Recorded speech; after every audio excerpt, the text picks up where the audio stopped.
Hello guys, kain tayo ng healthiest food. Ito ang granada. Granada ito sa akin, sa atin sa Pinas. Okay, pomegranate. Yeah.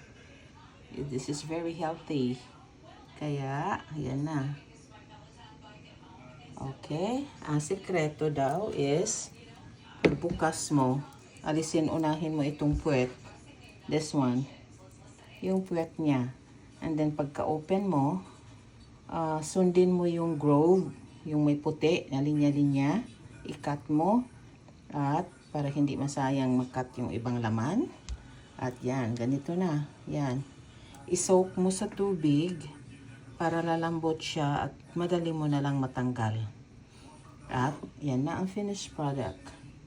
Nakuha ko na yung 1/4 sa dito banda. Yan na ang laman. At ubusin ko pa yan. At may susunod pa para bukas yan or the next day. Mayroon akong isang tray na nabili ko sa Costco, which is good deal. $20 lang.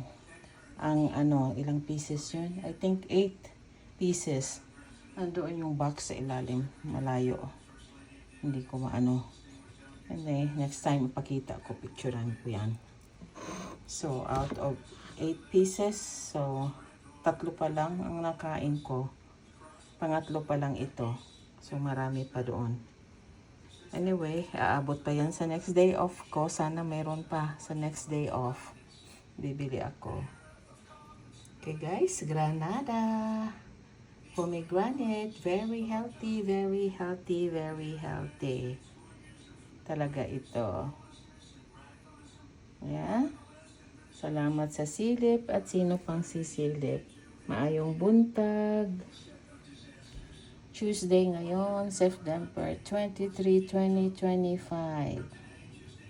Dali, mga unta. Tabangi ko ninyo. Usap ani. Pomegranate guys. Oh, okay. Yan.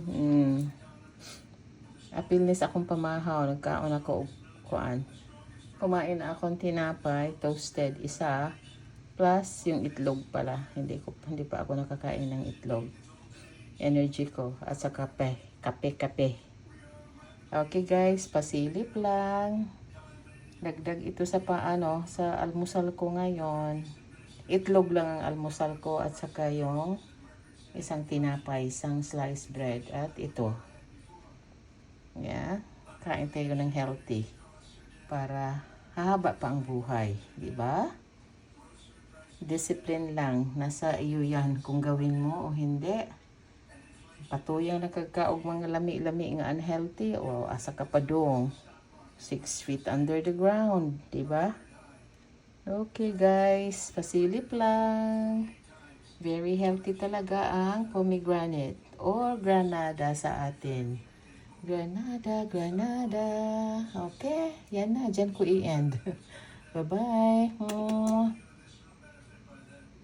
Amping kanuna. Ingat palagi. Stay safe and God bless. I love you.